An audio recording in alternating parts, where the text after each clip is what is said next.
তিন-চারজন মিলে আমরা ফুটবল খেলতেছি। আমি কুকুরদের থেকে একটা জিনিস শিখছি, সেটা হ্যালো মাই ফ্যামিলি, আসসালামু আলাইকুম। আপনারা সবাই কেমন আছেন? আশা করি অনেকটা ভালো আছেন। তো নতুন একটা ব্লগ ভিডিও নিয়ে আপনাদের মাঝে উপস্থিত হয়ে গেছি। তো ঘুম থেকে উঠলাম, এখন বের হবো হচ্ছে হালকা পাতলা কিছু বাজার করব। আর আমাদের এই যে বাসা দেখেন, 3-4জন মিলে আমরা ফুটবল খেলতেছি।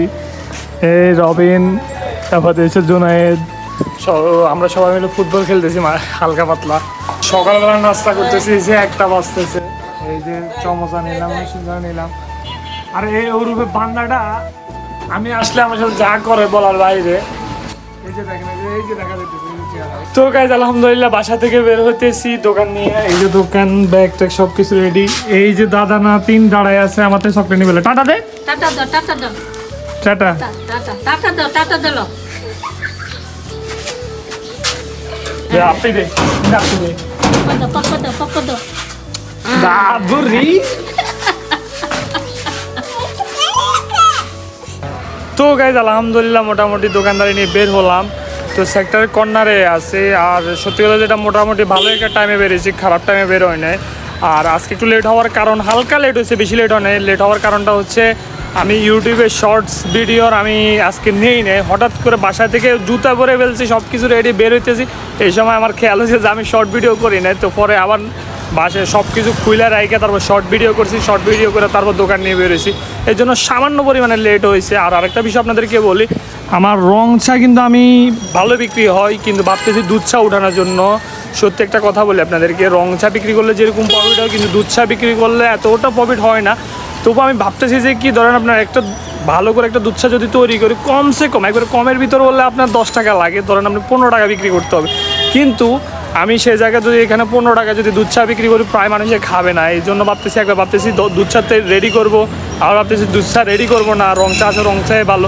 কিন্তু আজকে আমি দুধ চা রেডি করে একটা দুধ চা খাইছি, আমার নিজের হাতের বানানো, আমার থেকে খুব কোয়ালিটিফুল লাগছে, জানি না কার থেকে কেমন লাগবে। তো বেশ আলহামদুলিল্লাহ যা বেচা কিনা হয়েছে শুকরিয়া আল্লাহ রব্বুল আলমিনের দরবারে। কারণ হচ্ছে আল্লাহ পাক যা বেচা কিনা দেয় এটা শুকরিয়া আদায় করতে হবে। আর এই যে মিষ্টি পান কিন্তু যা সাজাইছিলাম বিক্রি করছি মোটামুটি আলহামদুলিল্লাহ। আর এই পাশে নর্মাল পানও মোটামুটি বেচা কিনা হয়েছে, যা বেচা কিনা হয়েছে ভালো হয়েছে। আপনাদেরকে একটা কথা বলি, মনে রাখবেন আল্লাহ পাকে যখন শুকরিয়া আদায় করবেন, আল্লাহ পাক আপনার ব্যবসার মধ্যে এবং প্রত্যেকটা জায়গায় বরকত দিবে। আর যদি আল্লাহ পাকের নাফরমানি করেন, আল্লাহ পাকের নিয়ামতগুলো আল্লাহ পাক তুলে নেবে। তো গাইজ আলহামদুলিল্লাহ মোটামুটি দোকান পুরাতন বিল্ডিংয়ের নিচে রাইখা মোটামুটি সব কিছু গোছাইয়া চলে আসছি। আর যা বেচা কিনা হয়েছে আলহামদুলিল্লাহ, বেচা কিনা হয়েছে আজকে 3000 টাকা। মাল নিয়েছি হচ্ছে মাত্র ধরেন 2700 টাকা, 2800 টাকার মতো মাল নিয়েছি। আরেকটা বিষয় আপনাদেরকে বলি, আমরা যে পানি ভিডিওটা চালু করতেছি, ইনশাল্লাহ পানি ভিডিওটা খুব ভালো মানের পানি ভিডিও করব। হতে পারে 2-4 দিনের ভিতরে, আমি ধরেন 2-4 দিন না, আর একটু বেশি লাগতে পারে। আমি গুলিস্তান যাব, লেডিস চুল আনবো, তারপরে কাপড়ের ব্যবস্থা করতেছি, বিভিন্ন সব কিছু সামগ্রীর ব্যবস্থা করতেছি। আপনারা খুব মজা পাবেন ইনশাল্লাহ। আমার টার্গেট আছে যে, আমার কথা হচ্ছে যে আমি ভিডিও বানাবো, একটা ভিডিও বানাবো, ভিডিওর মতো হতে হবে। তো আশা করি বাসা যাওয়ার পর আপনার সাথে কথা হতেছে। তো গাইজ আমি বাসার সামনে আসলে প্রতিদিন রাত্রেবেলা কুকুরদেরকে খাবার দিই। এই যে দেখেন এসে হাজির অলরেডি সাপেরা, এই যে আমাদের দেখে পাগল মতো হয়ে গেছে।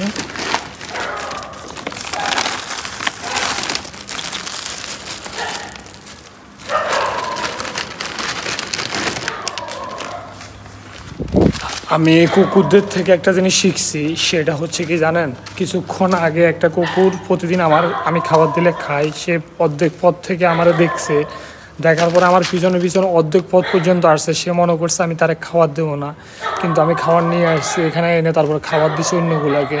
এটার দ্বারা শিখছি হচ্ছে আপনি আপনার গন্তব্যের স্থলে অর্ধেক পথে গিয়ে কখনো আটকা যাবেন না, মানে বন্ধ করে দেবেন না, চেষ্টা চালিয়ে যাবেন, ইনশাল্লাহ শেষ পর্যন্ত দেখবেন। গুড মর্নিং গাইস, সকালবেলা ঘুম থেকে উঠলাম, ওঠার পরে এখন মুখ হাত ধুলাম, ফ্রেশ হলাম, এখন যাব হচ্ছে নাস্তা করার জন্য। তো নাস্তা করে হালকা পাতলা কিছু বাজার করবো, বাজার করে এসে রান্না বান্না করে খাবার দাবার খাবো আর কি। তো আজকের জন্য ভিডিও এতটুকু। ভালো থাকবেন, সুস্থ থাকবেন এবং সব সময় নিজের দিকে খেয়াল রাখবেন। আল্লাহ হাফেজ।